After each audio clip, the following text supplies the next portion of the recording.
Former prosecutor from Orange County, Matt Murphy, and Dr. Jeffrey Swisher is the chairman of the Department of Anesthesiology at California Pacific Medical Center. Great to have both of you here, both experts in your own fields. Matt, you called this a criminal gang. This was called a criminal gang enterprise. It included doctors who knew of Perry's addiction issues, milked it for money. Matthew Perry cannot possibly be the only person they took advantage of.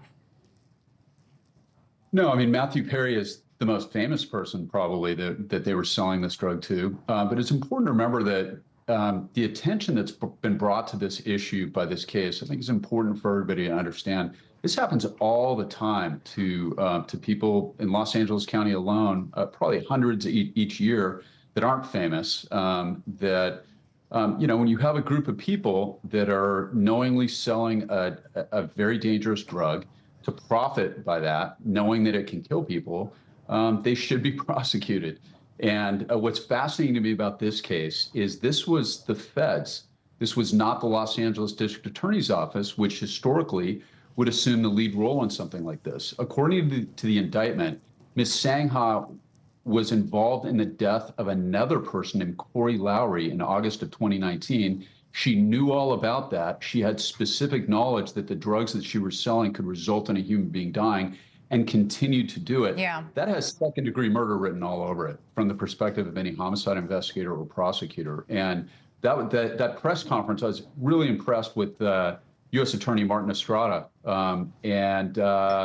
The missing person on that stage was the District Attorney of Los Angeles County that apparently had nothing to do with this investigation. Dr. Swisher, authorities say Dr. Plasencia was getting this ketamine from another doctor in San Diego. Is ketamine difficult for doctors to get? No, it's like any controlled substance. Ketamine is a DEA Schedule III substance, so no, it's not difficult to get. Most surgery centers and clinics and hospitals use it on a routine basis. And I just want to point out that, when we use the words like dangerous drug, just a little word of caution there, because these drugs are not dangerous with the right people using them. They're very common anesthetics. I use it almost every single day with my patients. Same with propofol or fentanyl. Right. These are drugs which are dangerous in the wrong hands. And when they're used like they were used, that's when they become deadly, but not in clinical practice. Doctor, the markup these two doctors were charging is extraordinary. And there were signs that Perry's use of the ketamine was getting dangerous, and one of the doctors saw it. Dr. Plasencia at one point injected Perry with ketamine, and Perry was temporarily paralyzed, unable to speak or move.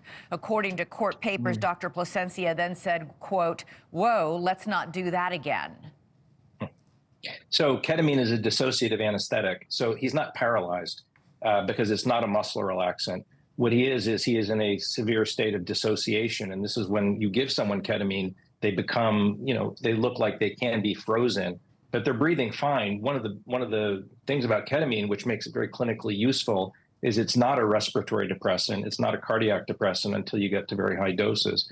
And the doses that he was taking early on were, reasonable doses for doing anesthesia, but they were not doses that you should be doing in your home recreationally, clearly. Right. Ultimately, he was taking massive doses. And one of the things I do want to point out, too, is the original supply he got from the medical sources probably was the 10 milligrams per mil ketamine that is a standard concentration. What he got later from the stash house, no idea what the concentration of that was, but they did mention in the indictment that it was the kind that you use intramuscularly. That is 100 milligrams per mil, which is 10 times more than the IV formulation that is used. And of course, we have Perry's assistant administering these injections, who has zero medical training. He was injecting Perry 6 to 8 times per day, he said. Right. I'm just very quickly before I get back to Matt, doctor, how common is it for someone to develop an addiction to ketamine? Well, again, it's not like a narcotic in that it's not addictive in the same way that, let's say, fentanyl or morphine or Dilaudid or heroin is, but it can be psychologically addictive. And I think the addiction medicine is a very complex science. And so clearly Matthew Perry was psychologically addicted to ketamine, much like maybe Michael Jackson was addicted to propofol, even though that's also not an addictive drug.